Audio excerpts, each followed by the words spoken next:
Hello and welcome back to The Note. Let's talk about the UK property market today. It's obviously a subject of perpetual fascination and conversation here in the UK. There's been a rise in the market of late. Who has that actually benefited? Is it creating any winners, and are there any losers? With me now to discuss this is our new property correspondent, Kate Allen. Kate, thanks for joining me on the video. Now let's start with a chart that Savills produced for you, showing what's happened to home ownership by generation. Take me through what's going on here. Yes, so this shows the change in home ownership among the under 35s and the over 65s, so the young and the old, basically. Over the last decade? Over the last, 2001 to 2011, because Right. it's based on census data. And this shows that the under 35s have found it much harder in the past decade or so to access home ownership than previous generations. Meanwhile, older people's levels of home ownership are still rising. Right, so this is really quite dramatic. So home ownership levels have dropped by more than a third across much of the country over the last decade. So it's among under 35s. Among under 35s. That is fascinating. Now let's take a look at what effect that has on equity. So people get excited about the actual value of the house, but you tend to forget what mortgage is held against it. So take me through what this is telling us. So Margaret Thatcher's vision of a property-owning democracy was focused around the idea of getting people onto the housing ladder and then helping them to build up equity in their home, which presents, for most households, that presents the biggest store of value that they will have. Now, this shows you what's happened to the housing ladder over the past decade.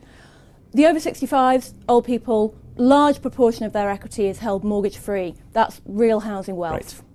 Right. Younger generations are beginning to build up that housing equity by having pretty similar levels of housing by value, and they're gradually paying off those mortgages, accumulating that equity. The under 35s are where the wheels come off. Or there is a missing rung at the bottom of that ladder. This demonstrates the missing rung at the bottom of that ladder very, very well. The under 35s have found it much harder to access home ownership. As a result, they are simply not accumulating housing equity in a way that previous generations have.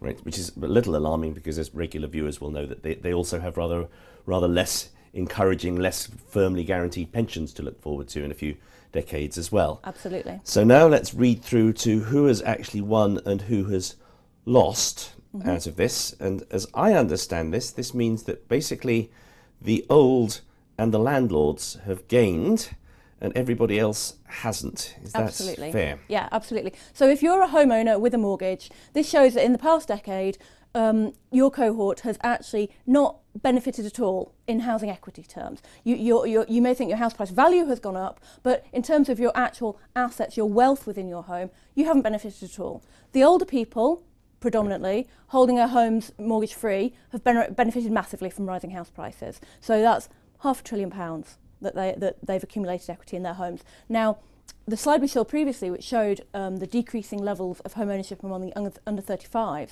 we can see here the impact that has had. These people all have to live somewhere. So they're all renting and paying rent to landlords. Exactly. They all have to still live somewhere. They live in the private rented sector. The private rented sector has increased massively over the past decade, and the growth in equity in that sector doesn't go to the tenant, it goes to the landlord.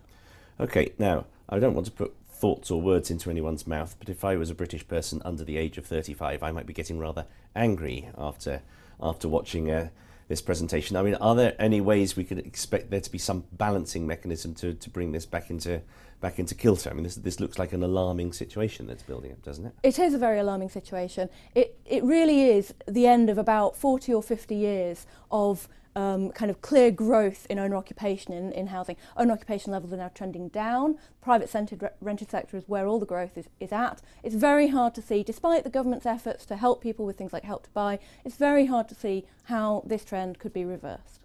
Okay, Kate, thank you very much indeed. We tend to get quite excited here in the UK when house prices go up. There's a sense that the rising tide raises all boats. I have to say I find it quite concerning that it looks as though that may not be true any longer. There have to be real concerns here about the generational imbalances that are building up.